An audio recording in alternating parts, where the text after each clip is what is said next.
Humayun Ahmed sir খুব সুন্দর একটা কথা বলেছিলেন। কাউকে মনে পড়ছে, ফোন করো। কাউকে দেখতে ইচ্ছে করছে, তাকে জানাও।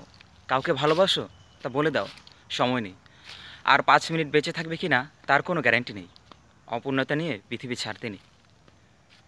কিন্তু স্যার হয়তো জানতেন না, কিছু মানুষ তার ব্যবহার এবং কার্যকলাপের মধ্যে দিয়ে এমন একটা গণ্ডি তৈরি করে ফেলেছে, যাদেরকে আজ আর ফোন করতে ইচ্ছে হয় না।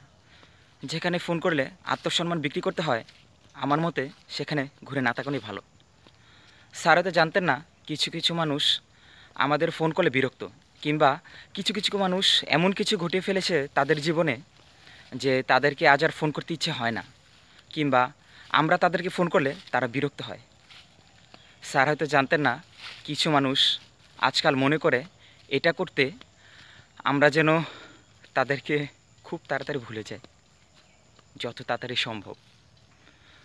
স্যার হয়তো জানতেন না, এই মানুষগুলো আমাদেরকে আর মনে করে না, যাদেরকে আমরা সব সময় মনে করি।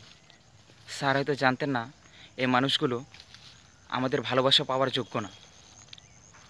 স্যার হয়তো জানতেন না, স্যার হয়তো জানতেন না